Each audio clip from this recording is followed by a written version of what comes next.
Welcome back to your channel. Um, I don't know how well you're hearing me with the fan on, so we'll turn it off. It's gonna make a difference. Heat. Sorry, it's hot. It's hot. Um,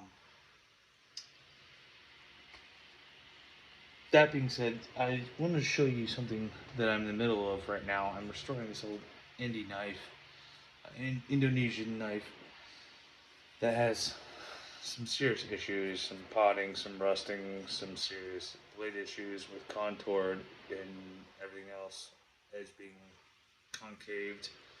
Uh, Back of the blade not being straight with the handle. I don't know if you guys can see that. Let's see if I can put it this way. Slightly warped, it's not straight. It is canted off to the left. I am working on this right now as a favor to somebody, a friend of mine. He will go unnamed. Uh, but I'm sitting here, literally sitting here with a sanding block or a sponge sanding block in my hand, and I was going back and forth over a certain section like this, and I was like, you know what? Who would be interested in this? Um, Maybe YouTube. You know what I mean? And how a general Joe Blow would come up with an idea of sending things out and making things work. Who has access to a Dremel, table sander, porta band, grinder, all these things, and other angles and pitches? You know what? That's all well good. But I wanted to show you as well as my channel. I wanted to show you on a project that I've been working on for several years, and yes, it's been actually several years. It's called the Rhino. This is the Rhino. This is a piece of 1095 spring steel, forged out flat, and then cut into shape, and then grind it. That's so far the only thing that's been done to this. It needs to be heat treated, forged, steeled, all this stuff. It still has the forging scale all over the grip, uh, all over the handle, some Marksman grinder here, some stuff like that. But I'm turning this into a Rhino, and if you think that the handle is very similar to what I just showed you, it is almost identical. Because I took the idea for the handle like this. Okay, so I modified it a little bit. And it is raining outside. It is raining outside. You know, it's not supposed to rain till later this week, and you know, cases just decided to fall over. I appreciate that. Anyhow, that being said,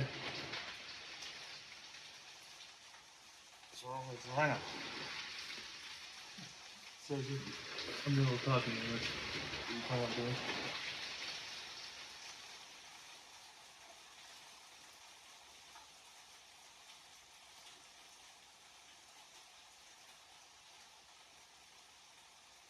Raining.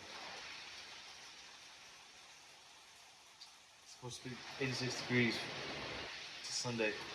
Then rain. It's currently Wednesday night. Well, actually Thursday morning, should I say? Thursday morning. Thanks, weatherman. Pushed it as far as I can throw you. Normally 210 plus, so weather ain't gonna be that far. Anyhow, that being said,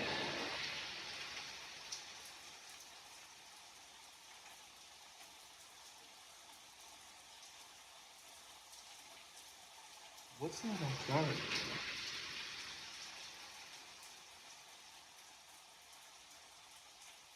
Nothing to get that.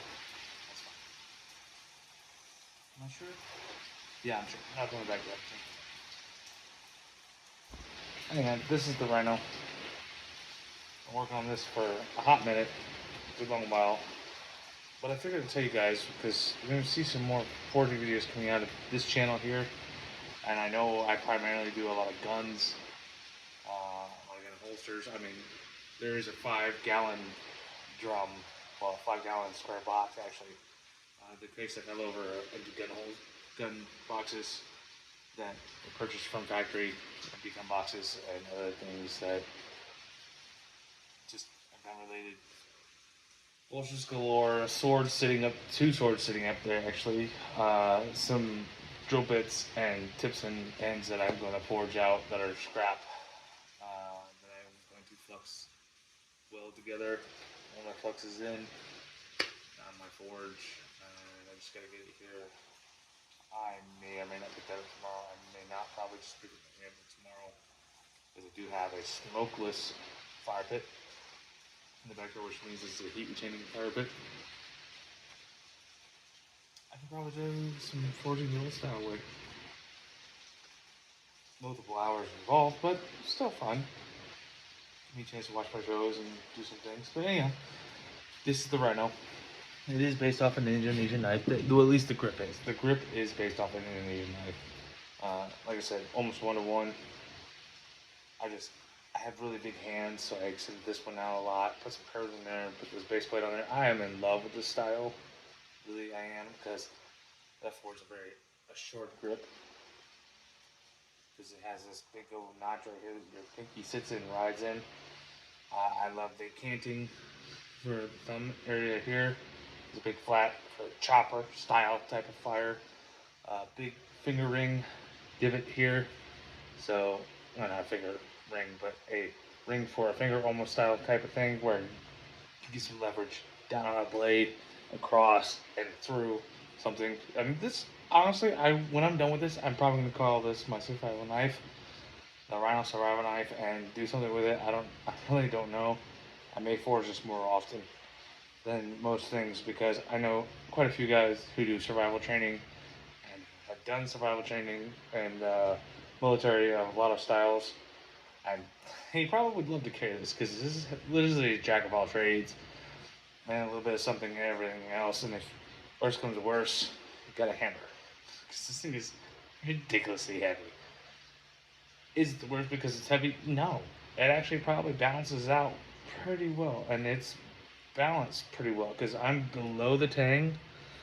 Actually, technically speaking, I'm below the blade into the tang for balance of the blade, and it's right here center. It's right here center. This thing is weighted very nicely, but it feels like you have a lot of weight in the palm, but at the same time when you throw this, it feels like there's a lot of weight forward. So, I mean, it's very disconcerting when it comes to that, when it comes to weight. You would think that it's not, but it is. And you think it's a trick, it's not a trick. The second I turn my finger, I'm telling you, this thing wants to fall. Because if you're not at the precise point, you're not at the precise point. Okay? That's where it's at. So, yeah. It's a good blade. It's a good blade. It's a fun blade. Sorry. I'm just having a little bit of fun. I'll probably put some jimping here in the back here. Finally done. I actually even might keep it smooth. Believe it or not, the smooth isn't what you think it is. You would think that your hand would hit and your thumb would pop off the edge of the blade. It wouldn't, because the thickness of the handle, that's not going to happen. If you are like me, who are a man that works with his hands for a living and is over 6 foot tall, you end up with these. Okay? Try and put it in scale. Here we go. This is your standard. Ooh, there goes a knife. I'm alright. Let's get rid of that. This is your standard 12 fluid ounce Pepsi can. Okay?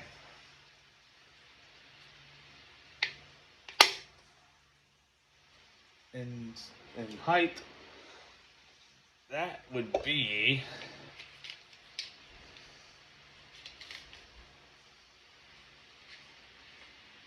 over 4-inch palm. I close my hand. That is 4.5 inches. So it adds half an inch. My hand closed. But a lot of that's callus. I'll be honest, a lot of that's callus. My hands actually aren't that dirty, believe it or not. This almost always stays the same color. These can get cleaned up a little bit. These are always cleaner than this. That's just when my hands look. Ever since I started forging, my hands have been this way for the last year. Yes, I've only been forging for about a year. I'm not a professional forger whatsoever. I don't proclaim to be, don't know what's going on all that much, other than the research that I've done myself and the old styles that I know and history-based facts that I've learned throughout my entire life. That being said, you guys will be seeing a lot more forge videos coming up soon, and hopefully more soon than I think, but also a lot more holster videos. A heck of a lot more holster videos. A heck of a lot more night sheath videos. Which, the night sheath for the one that I'm currently working on is, let me just go ahead and show you my rough draft. My personal draft. This is my personal draft. That I did something that I would carry it in. So, you got this funny shaped knife, this Indonesian knife. I mean, it's got some weird shapes to it. But if you notice, there's some big contours in this thing. You can't just make one that comes straight off like this and keep the form of the blade in there. You can't do that. That being said, here, this is what you end up with.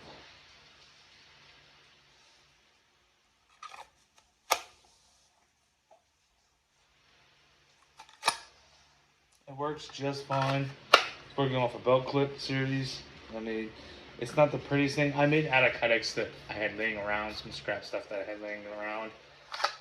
And there's a lot of guys out there be like, oh, camo is my thing. Man, out of all the styles and prints that I have, this camo's not my thing. Really not. But you see this big round circle right here? I had to put that in there just so I could get this blade to come out of the sheath because of the contour. Because it's so angled. I mean, I had to do this to get the blade to come out of the sheath and do this to get the blade to go back. Well, I cheated. I put a blocker in there to keep it spaced. Is it locked? You bet your ass it is. Not going anywhere. Not going anywhere. Not going anywhere. There's a slight give in that. We're talking 3/8 of an inch. I know that seems like a lot, but that's what I'm allowed for my own. Because once I said 3/8,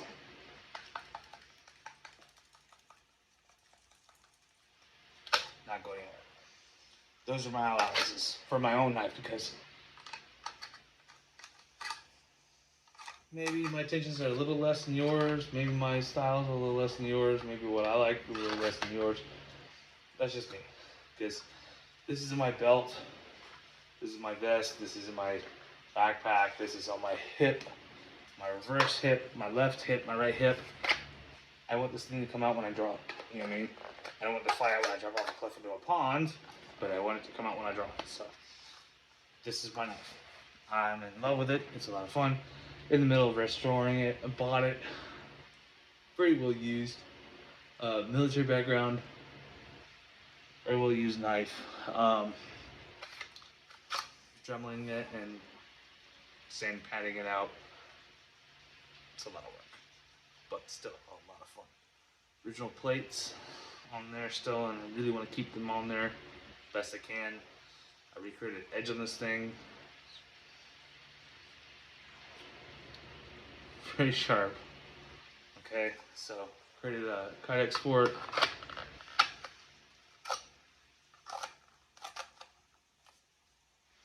Oh, this is me. I'll upside down. Forgot I made it from my right hip.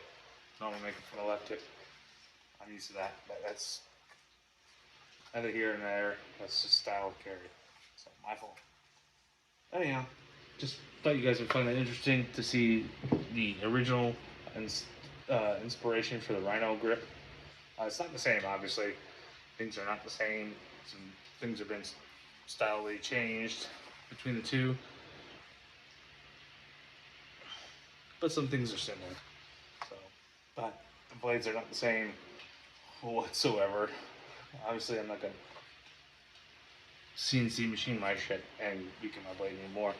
Again, it's 1095 steel. This thing is heavy. I have a scale I could show you, but I'm just telling you, this thing close to 2 pounds. Almost 2 pounds of steel sitting right there in my hand. And I'm not done grinding or finishing out the rest of this yet. Again, like I said, it still has 4 scale on it. This thing is still ready to go. I mean, a lot of this is gonna come out, but man, let me tell you, this thing is awesome. This thing's heavy. It's gonna be a heck of a survival knife. Again, thanks for watching the Reporters channel. I'll see you guys in the next one. Don't forget to watch and subscribe to other videos, because you will be seeing some things that maybe, DUI and AI can't tell you and show you. So, appreciate you guys watching. I'll see you in the next one. Bye.